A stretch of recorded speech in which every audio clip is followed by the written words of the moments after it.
We've finally ended the miserable winter in Perth, and it's time to think about flatties. I usually start about mid-September, so I'm just going to run through, I guess, the 101 basics. In this video, I'll cover off on the rod, reel, leaders, lures I generally use, how to rig some of the soft plastics, and then some of the other key considerations that I have for chasing flatties. And I'm talking about chasing them in the shallow flats here, particularly on the Swan River. So I picked up this Shimano Raider 7.6 foot on special. It's a 2 to 4, and you can still cast really lightweight lures. It's slightly longer than my other rods, which will give me a little bit more casting distance. I've paired that up with my Stratic 2500, and I've got 4 pound line. With flatties, I generally go between 4 and 10 pound. I like the 4 pound when I'm using soft plastics because you often get blowfish biting on the plastics, and if you've got light line, you can tell the difference between the bites and move your lure away. Also, most of the time on the flats, you don't have to worry about getting busted off by rocks or different structure, so it's fine to let the fish run on the 4 pound. I usually like 8 pound or more.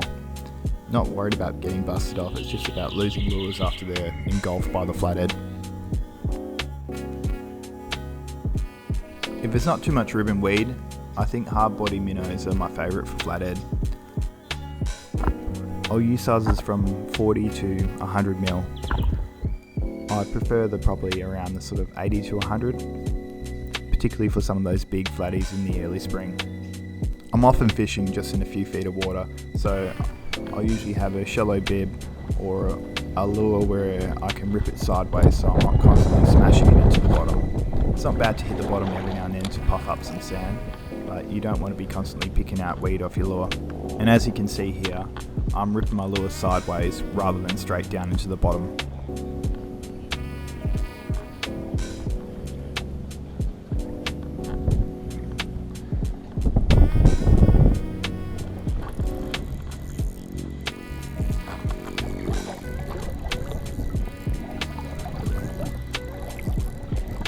If we're talking 101 basics, the double clutch is where it should start. Then you can make your way up to some of the more expensive ones, or some of the more specialised minnows. Don't worry too much about colour. I've caught them on the Uzuri, black and gold, even the trout colour. Next we've got the Vibe lures. Here I've got the Eco Gear ZX, then I've got a Atomic Soft Vibe, which is fantastic because you can cast them an absolute mile, even into the wind. The only issue with the Atomic Soft Vibe is that if you run that through weed, you're constantly going to be picking out weed, whereas the Eco Gear is rigged up with the assist hooks, which you can sort of pull through the weed a lot easier. You can rig up any of your blades with assist hooks. I've taken the trebles off this TT blade and I've put some assist hooks in the middle. It stops you constantly getting fouled.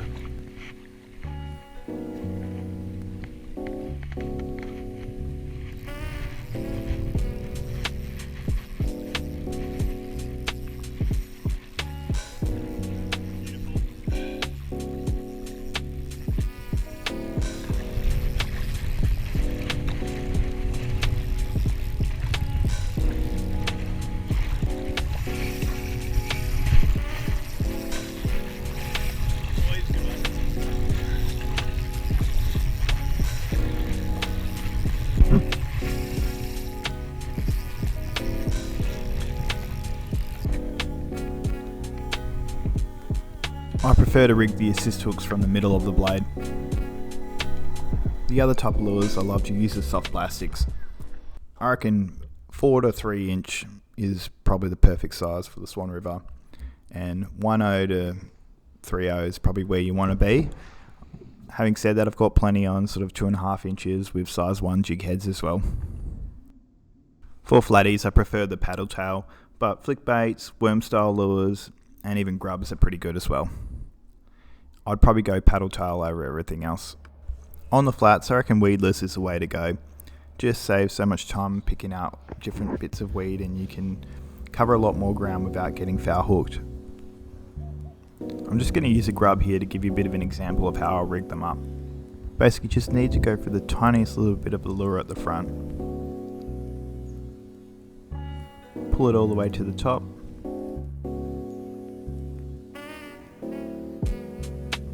Measure it up.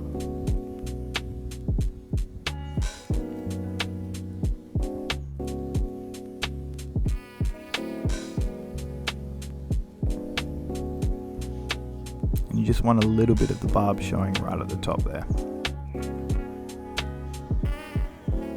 I like to have the front of the hook protecting the lure, so it's not always getting foul hooked. I can show if you've got it the other way around, which still works, and it sits a bit higher. As you're pulling it through the weed, it'll often just keep on getting caught. You'll be constantly re-rigging if it's this way. I like rigging on these Gamakatsu worm hooks, basically because you can change the weight. If you tie a little ball sinker into your loop knot, you can change the weight depending on the depth of the water. I'm using a bit of heavier line so you can see what I'm doing here.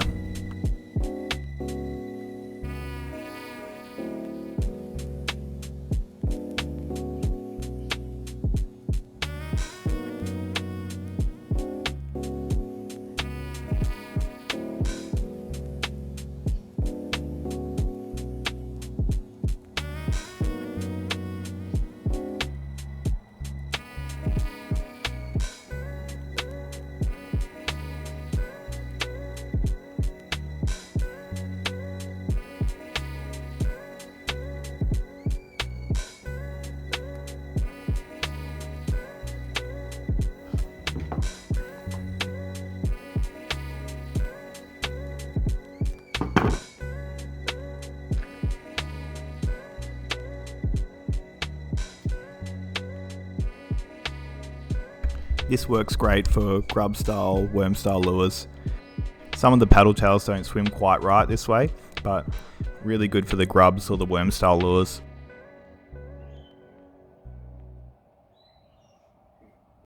When thinking about where to go, use Google Maps to find some of the flat areas on the Swan River or the Canning River or whatever river you're using, and try and think about areas where you're not going to have as much people going to. Some of the harder to get to spots mean there's less people going there and less fish constantly being spooked by other lures. Also think about the tide. So if you've got a low tide, you might be able to go out to certain ledges that you can't reach at other times of the day. And even when it's high tide, you might be able to fish some of those areas where the flathead are going to go up onto the flats to chase bait. You also have to be careful of the rising tide. Sometimes I'll wade out a couple of 100 meters to go to a certain ledge, and then it's pretty hairy when you're walking back.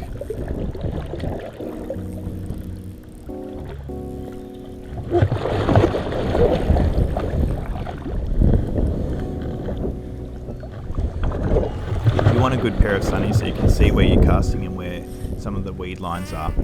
Also, there's a heap of crabs and stingrays around on the flats, so you want to make sure you're not stepping on them.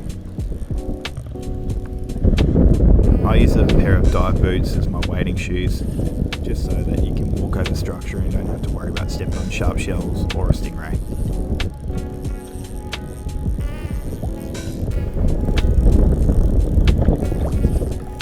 I'm fishing in Perth and it's really windy, so I use the wind to my advantage.